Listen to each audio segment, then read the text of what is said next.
लेकिन उस वक्त भी रानी ने ही हम लोगों की इज्जत बचाई। उसने सलोनी का इल्जाम अपने सर पर ले लिया। जेल चली गई वो, ताकि सलोनी की शादी में रुकावट ना आए। बेटा, है तो रानी इस घर की बहू, लेकिन हमेशा बेटियों की तरह साथ दिया है उसने। हमारे साथ हर मुश्किल वक्त में खड़ी रही है वो। राज बेटा, मेरी बात सुन। देख, ऐसे वक्त पर तुझे मित्तल साहब का पूरा पूरा साथ देना चाहिए, बिल्कुल जैसे एक बेटा साथ देता है ना? जी माँ, मैं पूरी कोशिश करूँगा। अरे, बातों में तो मैं भूल ही गई तुझसे पूछना। तूने सुबह से कुछ खाया? मैं तेरे लिए खीर लेकर आती हूँ। आज खीर बनाई थी। आपके लिए लाऊं? राम राम राम राम राम।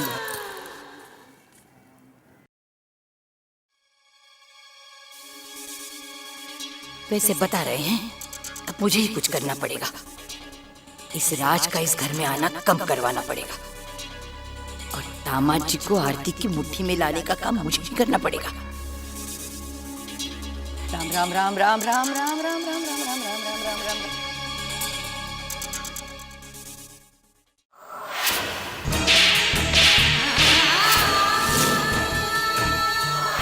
अब मैं धीरज की दूसरी शादी करूंगी।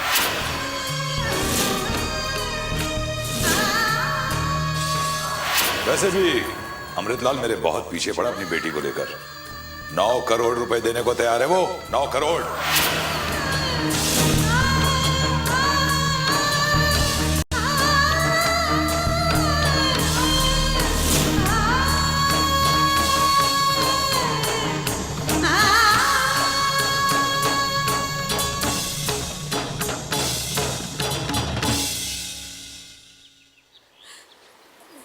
रानी, ऐसा मेरे साथ क्यों हुआ?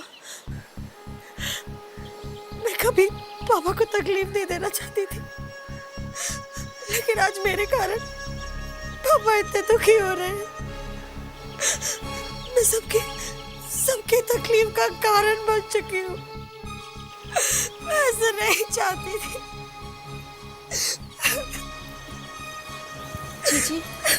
जीजी प्लीज रोइए मत। हमारे पापा बहुत हिम्मत वाले हैं। वो अपने ऊपर कोई भी तकलीफ सह सकते हैं, लेकिन वो अपनी बेटियों के आंसू नहीं सह पाएंगे। जीजी,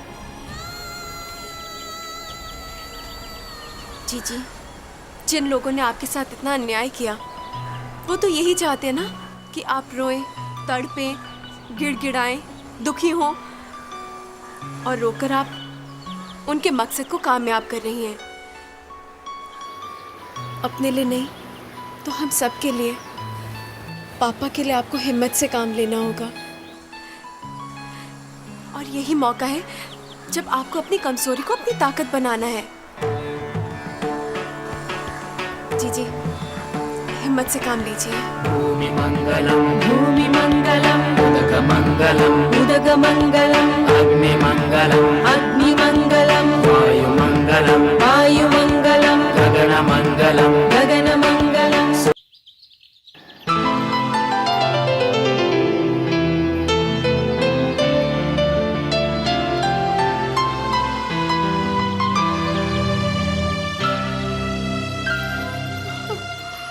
अरे मम्मी जी, आप ये क्या कर रही है? ये देख तो, मोजा बना रही हूँ अपने पोते के लिए। कितने सालों के बाद मैंने ऊन को हाथ लगाया है।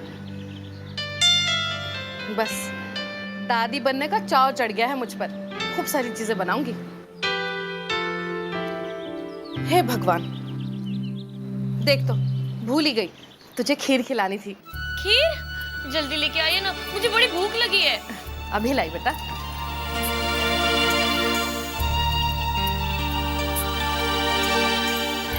अरे आरती, नींद पूरी हो गई तेरी? बहुत अच्छी हुई। तो यहाँ क्या कर रही है? अच्छा, कुछ खाएगी तू? हाँ, मम्मी जी ला रही है ना, खीर बनाई है उन्होंने। समधन जी वैसे बता रहे हैं, वो जो तेरे लिए खीर लाएगी ना, खाना मत। वैसे बता रहे हैं, मैं तो खाऊंगी, मुझे बहुत भूख लगी है। तू रहेगी बुद्धू की बुद्धू। अरे ऐसा खेल तो खेलना ही पड़ेगा। जब भूख लगी है ना तो अंदर कमरे में जाके लड्डू खा ले। शाम को दामाद जी आने के बाद इससे भी मीठी खीर खाने को मिलेगी तुझे। वैसे बता रहे, आपकी फिर से सारी बातें ना मेरे भेजे में जा नहीं रही है। जो मैंने कहा वही कर बस। हाँ, लेकिन मेरे को भूख लगी। ये ले, ले खीर खा।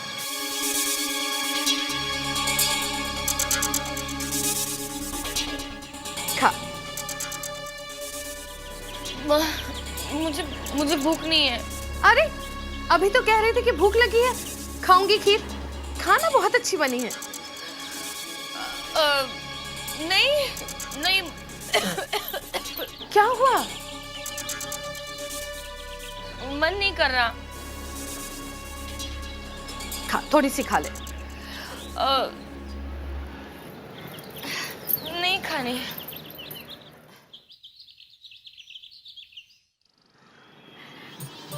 वैसे समधन जी, बनी बहुत अच्छी है। कोई बात नहीं, ला बेटा दे।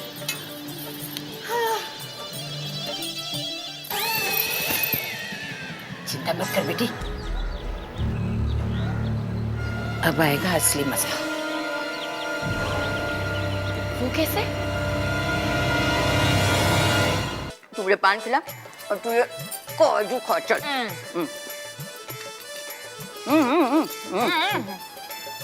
बना रहे हो ना? तू चल रही है ना? कहाँ?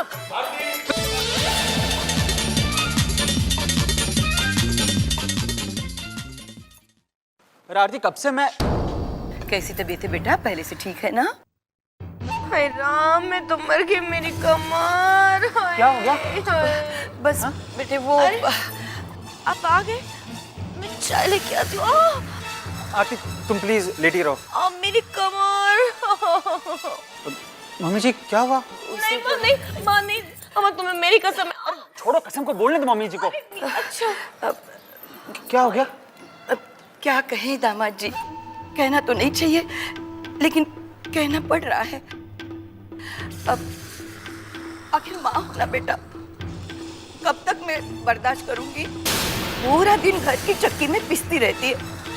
अब खाने को क्या मिलता है? वही 2 रोटियां।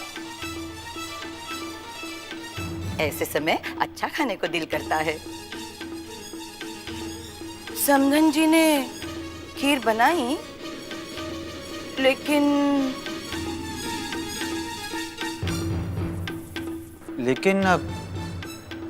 क्या? आरती ने नहीं खाई, बाकी सब ने खाई। यहाँ तक कि तुम्हारा वो भाई है ना राज, उसे भी खिलाई।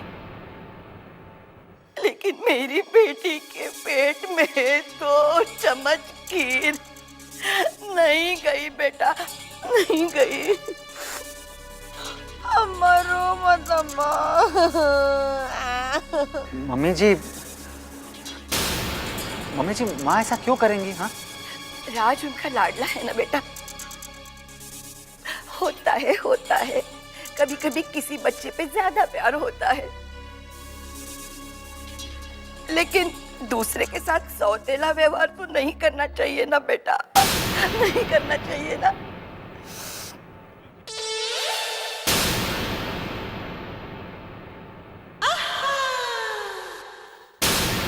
अब आरती भी तो उनकी बहू है, पहली बार माँ बनने जा रही है। अब उसके साथ ऐसा सुलूक। मेरी कमर। बेटा मैं आई मत परेशान। अम्मा बहुत दुख रही है अम्मा।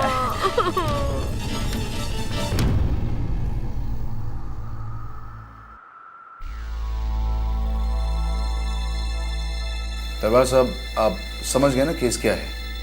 ये लोग ना सिर्फ कोमल को टॉर्चर कर रहे हैं बल्कि उस पर बदचलनी का इल्जाम भी लगा रहे हैं। और ये सब ये लोग इसलिए कर रहे हैं ताकि जल्दी से कोमल से तलाक मिल जाए और उसके बाद वो अपने लड़की की शादी किसी ऐसी जगह पे कराएं जहां उन्हें बहुत सारा दहेज मिल रहा हो। मिस्टर अग्रवाल, अगर देखा जाए तो उनके केस में कोई दम नहीं है, जबकि हमारा केस काफी मजबूत है। मैं आपको यकीन दिलाता हूं, वी विल गेट जस्टिस। देखिए वकील साहब, मैं बस ये चाहता हूं कि मेरी बेटी पर लगे ये झूठे इल्जाम धुल जाए।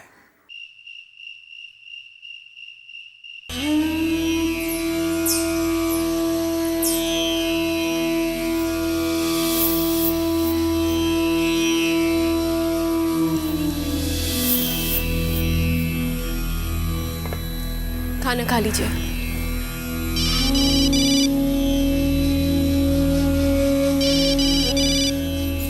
हेलो। हाँ रानी, मैं पुनीत बोल रहा हूँ। तुम्हारा मिस्ड कॉल देखा, तुमने फोन किया था मुझे? जी जीजू, हमें ने फोन किया था। दरअसल पूछना चाह रहे थे कि लॉयर ने क्या कहा। लॉयर ने? अरे राज तुम्हें मिला नहीं क्या? नहीं जीजू, वो राज से हमारी अभी तक मुलाकात नहीं हुई। नहीं, लॉयर ने क्या कहना है? लॉयर ने कहा परेशानी की कोई बात नहीं है, हमारा केस बहुत स्ट्रांग है, केस हम ही जीतेंगे।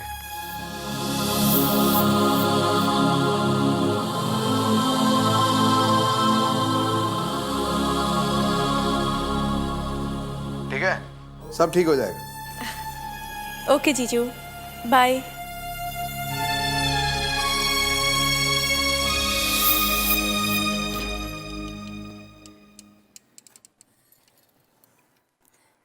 राज, अब तक आप ही हमारी हिम्मत थे। हर मुश्किल का आपके पास हल था। आज भी हमें हिम्मत की ज़रूरत है। 2 दिन बाद जीजी की सुनवाई है। हमें हिम्मत दीजिए, हौसला दीजिए कि हम पापा और जीजी के सामने कमज़ोर ना पड़े, बल्कि उनकी हिम्मत बने, उनकी ताकत बने।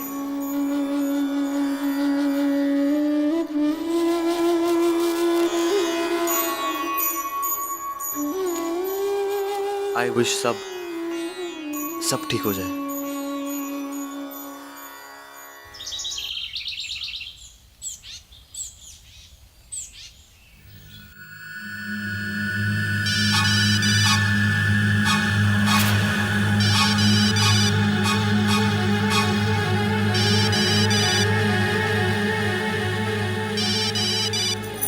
हेलो। हाँ रानी, हम लोग बस निकल ही रहे हैं। आज केस का पहला दिन है ना, इसलिए हम लोग पापा के साथ ही जाएंगे। जी जी जी, हम भी निकल ही रहे हैं। बाय।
रानी,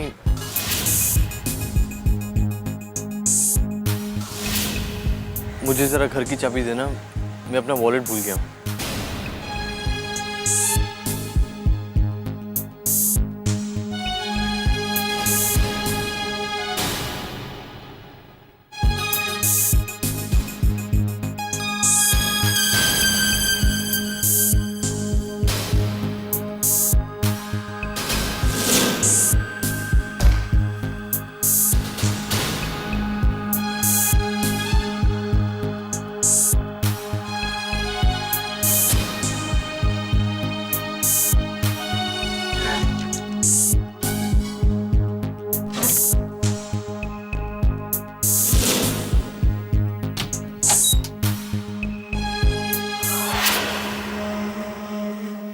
राज,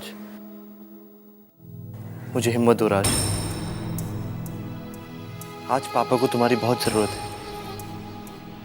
अगर आज मैं पापा का थोड़ा भी साथ दे पाया तो खुद से नजरें मिला पाऊंगा।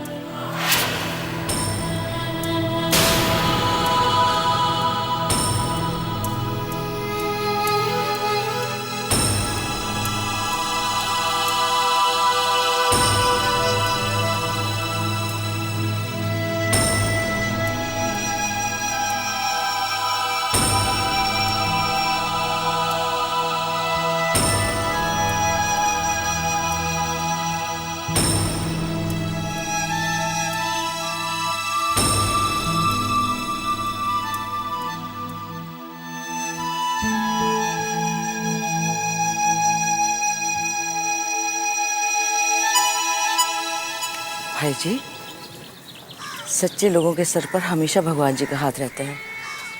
हम क्यों डरें फिर? आप देखिएगा, राम जी सब भली करेंगे। पापा चलें, अब हमें चलना चाहिए।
Proceed. योर ऑनर, मेरे क्लाइंट धीरज जिंदल ने अपनी पत्नी कोमल जिंदल से तलाक की मांग की और इस तलाक की वजह विश्वास का टूटना है।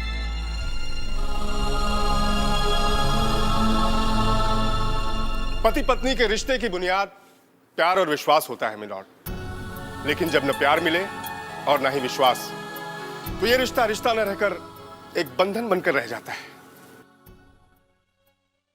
मैं धीरज जिंदल और कोमल जिंदल की शादी की कहानी पर थोड़ी रोशनी डालना चाहूंगा। कोमल जिंदल शादी से पहले कोमल मित्तल के नाम से जानी जाती थी। धीरज जिंदल के पेरेंट्स मिस्टर और मिसेस जिंदल अपने बेटे के लिए एक खानदानी, सुशील और संस्कारी बहू चाहते थे। दो अमीर परिवारों में बात चली और यशवर्धन मित्तल की बेटी कोमल मित्तल उन्हें पसंद आ गई। बड़ी धूमधाम से शादी हुई मिलॉर्ड, लेकिन शादी से पहले यशवर्धन मित्तल दिवालिया हो गए। खैर, इस बात से जिंदल्स को क्या फर्क पड़ता था, क्योंकि उनका यह सोचना था कि एक संस्कारी और खानदानी लड़की ही लक्ष्मी का रूप होती है। उन्होंने एक अच्छे सास ससुर होने का फर्ज निभाया और धीरज जिंदल ने भी एक अच्छे पति होने का फर्ज निभाया। उन्होंने अपनी पत्नी को सुख देने की कोशिश की, प्यार देने की कोशिश की, लेकिन मिलॉर्ड, कोमल जिंदल एक निहायत ही बददिमाग और बदतमीज लड़की निकली। बात बात पर अपने सास ससुर से झगड़ा करना, उनको ताने देना और उनकी इज्जत की जरा भी परवाह न करना। और अपने पति धीरज जिंदल के साथ भी उसका व्यवहार कुछ अच्छा नहीं था। I object your honour. Mister Kulkarni मेरी क्लाइंट कोमल जिंदल पर बेबुनियाद इल्जाम लगा रहे हैं। योर ऑनर, मुझे अपनी बात साबित करने के लिए मेरे पास तमाम गवाह हैं एंड आई रिक्वेस्ट कि मुझे अपनी बात पूरी करने का मौका दिया जाए। Objection overruled. Thank you milord. मैं कुछ गवाहों को पेश करने की इजाजत चाहूंगा। इजाजत है। Thank you milord. Your honour, मैं अपने सबसे पहले गवाह के तौर पर मिसेस केजरीवाल को पेश करना चाहता हूं। मैं धीरज की बुआ हूँ। जब भी मैं अपनी भाभी के घर में गई तो उन्हें दुखी पाया। जिस घर में कोमल जैसी नकचड़ी और बदतमीज बहू होगी तो सास तो बेचारी दुखी होगी।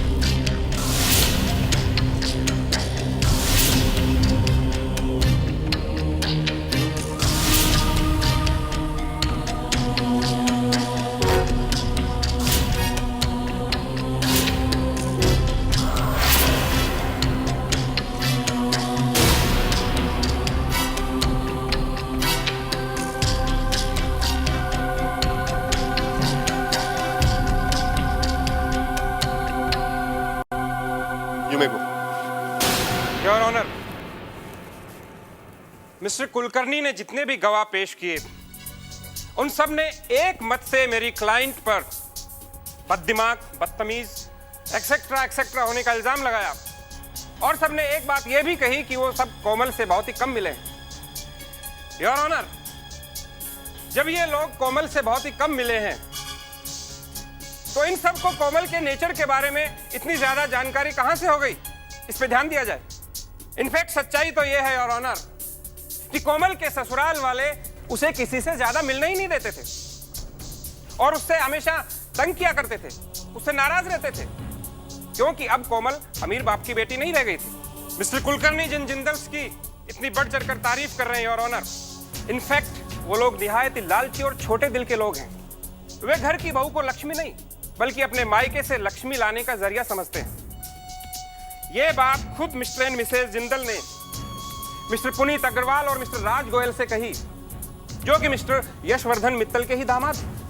योर ऑनर, जब ससुराल वालों ने कोमल को घर से निकाल दिया तो मिस्टर पुनीत अग्रवाल और मिस्टर राज गोयल मिस्टर धीरज जिंदल से बातचीत करने के लिए सूरत गए थे और वहां पर उन्होंने जिंदल से जो कुछ सुना उसे सुनकर वो हैरान भी हुए और परेशान भी। हमें धीरज और उसके परिवार से कभी ऐसी उम्मीद नहीं थी। खेल से पहले उन्हें सच का पता चल गया। अगर उसी वक्त बता देते तो हम ये शादी ही नहीं करते। मम्मी जी का फैसला है, मेरा फैसला है। कोमल को शादी के बाद से ही तंग किया जाने लगा था, यहाँ तक कि मिसेज जिंदल ने उन पर अनेक बार हाथ भी उठाया, लेकिन कोमल ने कभी भी ना तो अपने पिता से शिकायत की, ना ही अपनी बहनों से कुछ कहा। अगर वो थोड़ी भी बददिमाग या बदतमीज होती योर ऑनर, तो चुपचाप रहने की जगह 2 की 4 सुनाकर हंगामा खड़ा कर सकती थी। You're right, मिस्टर तलवार।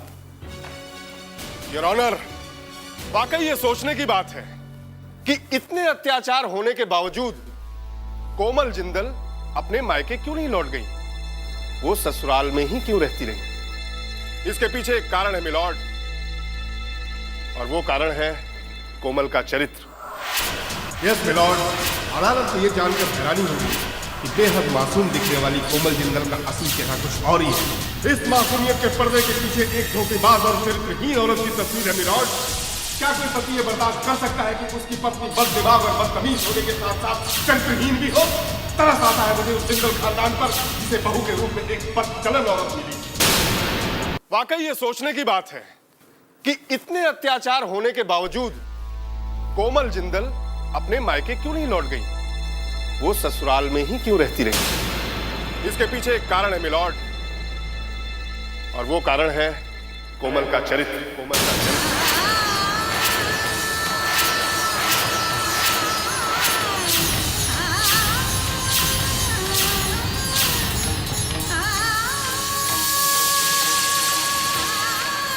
I object, Your Honor.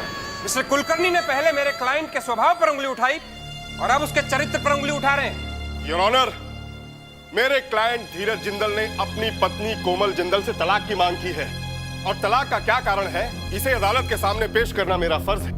Objection overruled. Thank you your honour. अब मैं गवाह के तौर पर जिंदल्स के यहाँ पिछले 12 साल से काम करने वाली रमा बहन को पेश करना चाहता हूँ। आप बोलो साहब, क्या बोलने का है? तुम पिछले 12 सालों से जिंदल्स के यहाँ नौकरी कर रही हो ना?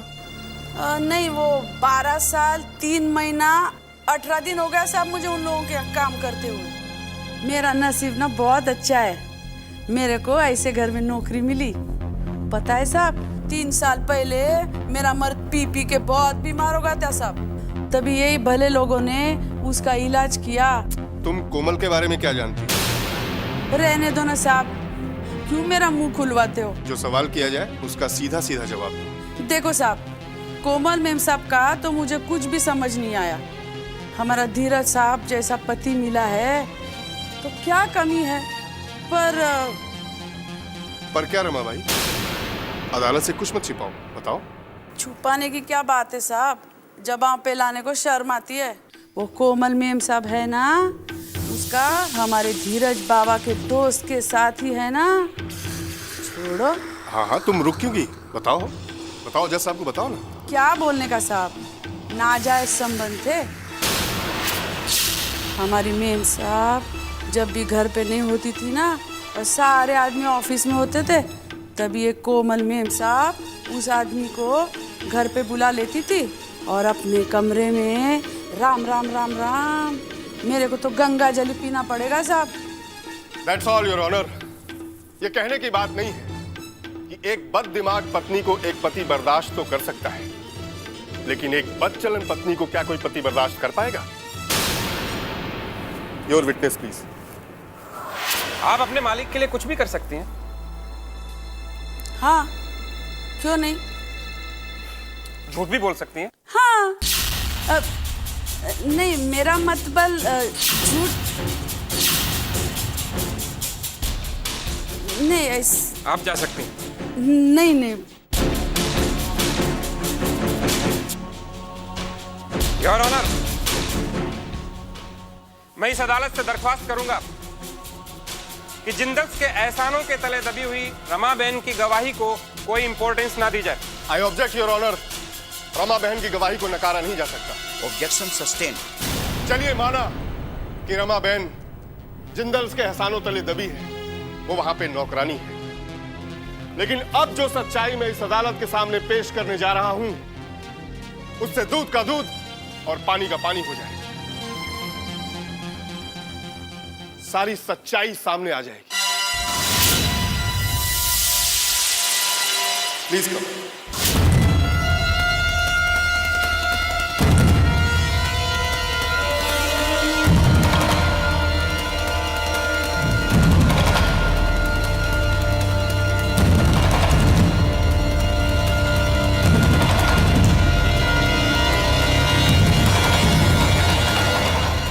मिस्टर राकेश, आप बताइए, आप अदालत को क्या बताना चाहते हैं? धीरज का दोस्त हूं, इसलिए उसके घर में आना जाना लगा रहता था। धीरज के घर में जाने की वजह सिर्फ उसकी दोस्ती ही नहीं, बल्कि कोमल जिंदल के साथ मेरे संबंध भी हैं।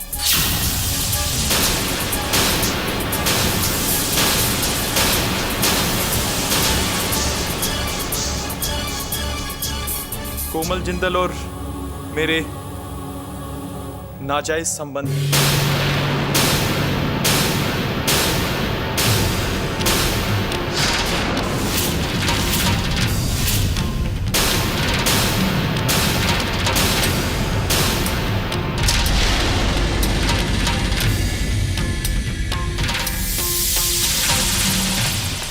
तो आपके और कोमल जिंदल के बीच नाजायज संबंध थे। बताइए, पूरी बात बताइए हमें आप। धीरज मेरा बहुत पुराना दोस्त है, इसलिए उसके घर अक्सर आना जाना लगा रहता था और ये सिलसिला शादी के बाद भी नहीं टूटा। कोमल अक्सर मुझसे हंस के बात किया करती थी। शुरू में तो मुझे लगा कि वो ये सब शायद इसलिए कर रही है क्योंकि मैं धीरज का दोस्त हूं, लेकिन अरे आप रुक क्यों गए? पूरी बात बताइए ना।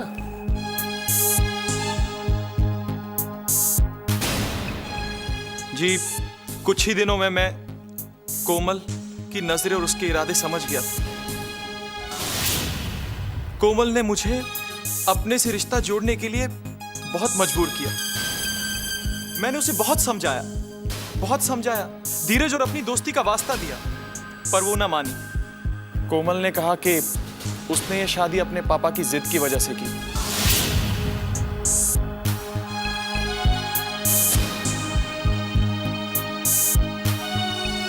इन्हें वे कोमल आपको खुद न्योता दे रही थी अपनी जिंदगी में आने का। Objection your honour.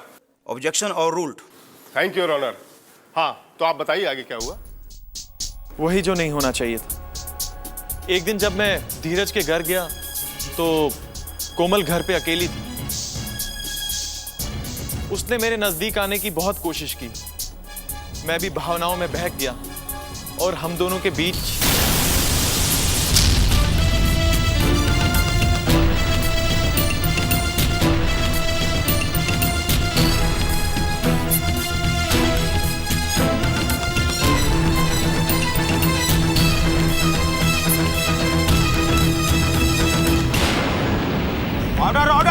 Order. Your witness please.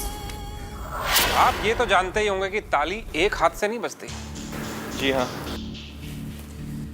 तो फिर जिस नाजायज संबंध की आप बात यहाँ कर रहे हैं, उसे निभाने में अगर कोमल जिम्मेदार है तो इस गुनाह में आप भी बराबर के हिस्सेदार हैं। और मुझे हैरानी इस बात की हो रही है कि आप इस अदालत में अपना गुनाह कबूल कर रहे हैं या कोमल पर इल्जाम लगा रहे हैं। जज साहब, मैं अपने दिल पे पड़ा हुआ बोझ हल्का कर रहा हूं। कोमल और मेरे रिश्ते की वजह से मेरी और मेरी पत्नी के बीच में भी तनाव बढ़ गया था। वो मुझे छोड़कर अपने मायके चली गई थी। उन दिनों वो प्रेग्नेंट थी। कुछ ही दिन पहले उसने हमारे बेटे को जन्म दिया। ये सब देखकर जज साहब मुझे परिवार क्या होता है, सच्चे रिश्ते क्या होते हैं, ये सब मेरी समझ में आ गया। मैंने कोमल को बहुत समझाया, लेकिन वो ना मानी। वो तो मुझसे रिश्ता तोड़ना ही नहीं चाहती। मजबूरन मुझे ये सब धीरज को बताना पड़ा, और इसलिए आज मैं अदालत में सबके सामने सारी बात सच सच बता रहा हूं। अच्छा, आप कहानियां बहुत अच्छी सुना लेते हैं, लेकिन अदालत कहानियां नहीं सुनती। अदालत को सबूत चाहिए। योर ऑनर, मेरे काबिल दोस्त बिल्कुल ठीक फरमा रहे हैं, लेकिन जिस सच्चाई को ये कहानी बताकर खारिज करना चाहते हैं, उसी सच्चाई को मैं यहाँ पर साबित करने के लिए कोमल जिंदल को विटनेस बॉक्स में बुलाना चाहता हूँ। आप मिस्टर राकेश अरोरा को पहचानती हैं? जी हाँ, वो मेरे पति के दोस्त हैं। आपके घर अक्सर आया जाया करते थे? जी। आप इनसे काफी फ्री हैं, मेरा मतलब हंसी मजाक वगैरह वगैरह? जी नहीं, मेरी पहचान उनके साथ सिर्फ हेलो हाय तक ही सीमित थी। Oh really? Just a minute.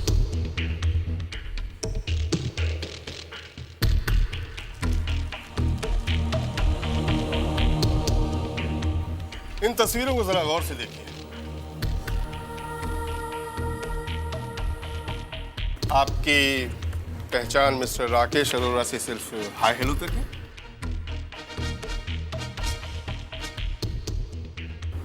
इसमें तो काफी नजदीकियां नजर आ रही हैं। ये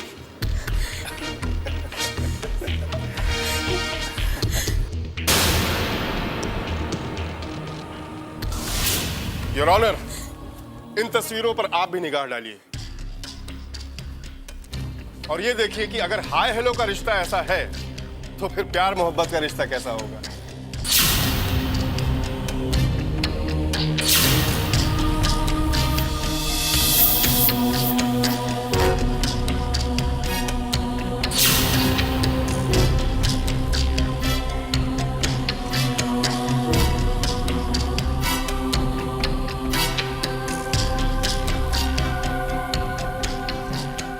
कोर्ट की कार्रवाई 3 दिन के बाद होगी।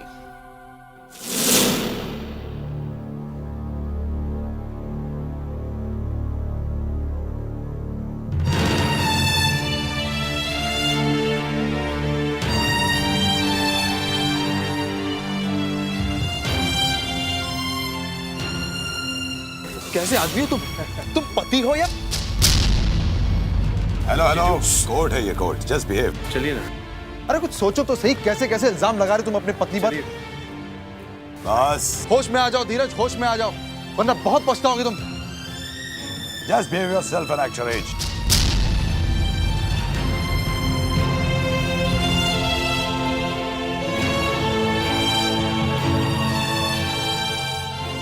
अरे कुलकर्णी, अब तो ऐसा लगता है कि हम केस जीत ही गए हैं। बेशक।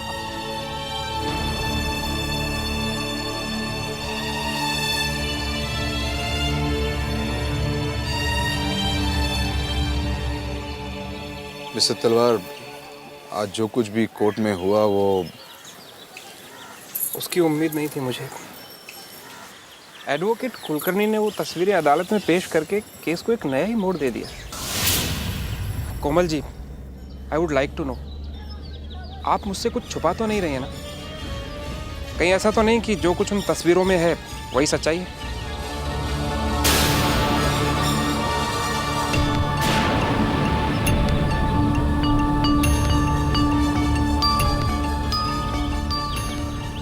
मिस्टर तलवार, मैं समझ सकता हूं कि आपको यह हक है ऐसे सवाल पूछने का कोमल को, लेकिन हम सब जानते हैं, आप भी जानते हैं कि ये तस्वीरें झूठी हैं। आई अंडरस्टैंड मिस्टर अग्रवाल, लेकिन उन तस्वीरों में कोमल ही है।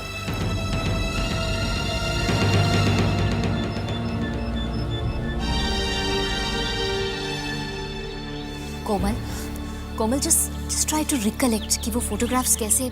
मैं कुछ नहीं जानती जीजी, मैं बस इतना जानती हूँ कि उस राकेश अरोरा के साथ मैंने नमस्ते हेलो हाय से ज्यादा कभी बात ही नहीं की जीजी।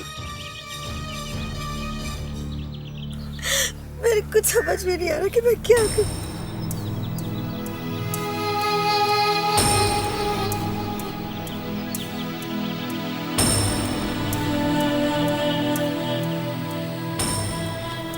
मिस्टर तलवार, आप तो लॉयर हैं, आप समझ सकते हैं कि ऐसे लोग केस जीतने के लिए कुछ भी कर सकते हैं। आई नो, लेकिन फिलहाल तो उन लोगों ने हमें जिस मुसीबत में डाल दिया है उससे निकलने का कोई ना कोई हल तो निकालना ही पड़ेगा।